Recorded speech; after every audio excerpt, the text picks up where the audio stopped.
yesterday James Cook did his deal with the Buffalo Bills.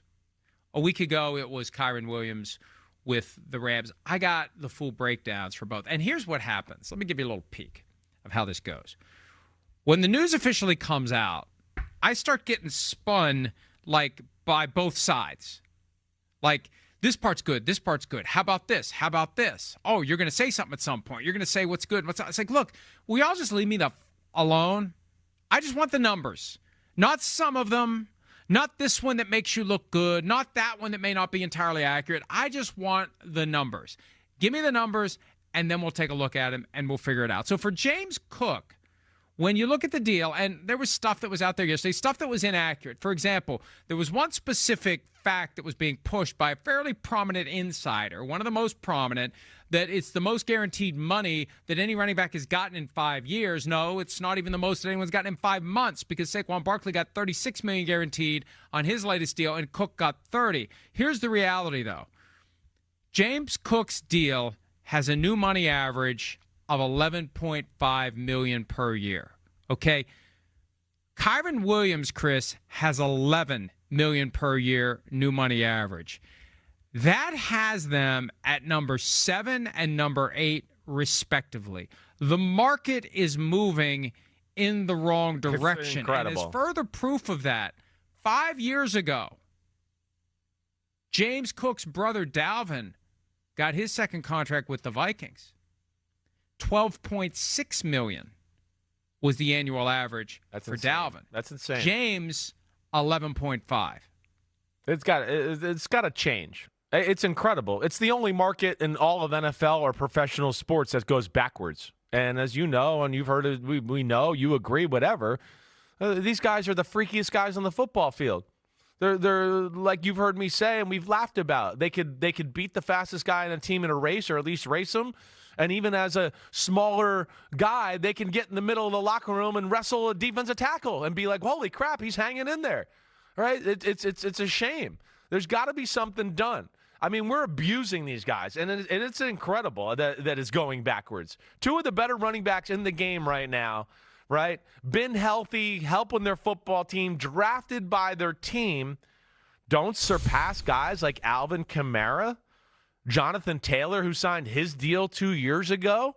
I'm surprised by it. I really am. And I feel for these running backs, and I don't know what the answer is, and I wish the NFL would help them, and I hope they do in the next CBA, but it's abuse. It's human abuse to do it to some of these guys the way they're doing it right now. And let's consider the context here. Okay, Dalvin Cook gets his deal in 2020 at $12.6 million. The salary cap in 2020 was $198.2 million. It's now $279.2 million. Wow. I've done the math. It's a 40% bump in the cap in 5 years.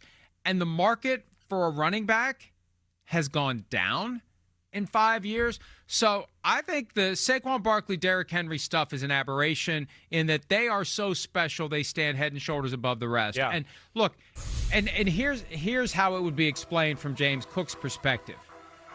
$5.2 million this year. No protection against injury beyond that. They could have franchise tagged him next year. At some point, you just got to do the deal. You got to do the deal that's on the table. And you got to accept the fact you're playing in Buffalo. You're playing with Josh Allen. You're in a championship window. You have things that other running backs don't. But, the guys who have gotten paid have had to play through multiple years. And this is Kyren Williams and James Cook getting their money after 3. But in 2020, it was Dalvin Cook, Joe Mixon, and Alvin Kamara all getting deals after 3 years. So there's a balance there to it. But right now, the reality is the market feels like it's going in the wrong direction for running back. Yeah, totally. I don't know what you do there. I really don't. I'm shocked that they signed for that low, but like you said, it's kind of desperate. You get that money. I hope James Cook told the Bills, right? Yeah, I got my $30 million guaranteed. I'm going to kick ass this year. I'm going to kick ass next year, right? And then that next year we go into it, I'm going to start going, I want a new contract again. I want a new one. I know I'll play this year, but I'm looking for something for the next year too. And these running backs are just I don't know what the answer is, right? And we've had running backs come up to us and have these conversations. Josh Jacobs, Aaron Jones. Hey, what should we do, right? We've had these. I mean, what do we do? How do we make this better for running backs? It's a concern. Saquon Barkley, I've talked to him about it, right? I mean, they're concerned about it. It's messed up. It really is. It's not a good look for the NFL, but it doesn't get enough attention or scrutiny, honestly. And I think that's why they squeak by it. But I wish we could find a way to make the salary for a running back only count as half as much, maybe, on the salary cap. That ain't gonna work. I know. Here's the thing that's going to work. Here's what's going to work. Right. A league-wide fund that pays guys for production. So when they are producing as rookies, second-year players, third-year players under the rookie wage scale, which is the worst thing that has happened to the players in many years, because the rookie wage scale holds the price low for the youngest, most healthy players and sometimes most talented players. So your best years are gone by the time you're in position to leverage a new deal. You need to come up with a system. They already have a system that pays guys just based on playing. Yeah. If you're a low-round pick and you play a lot, you get Right. more money at the end of the year. They need to have a system that will pay running backs based upon yardage gained, passes caught, receiving yards, touchdowns.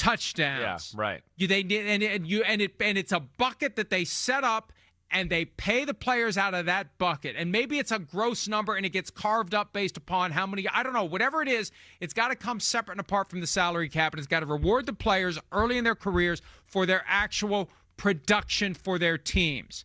That, I think, is the only way to do it. But good luck getting the NFLPA to stand up and do anything, especially right now.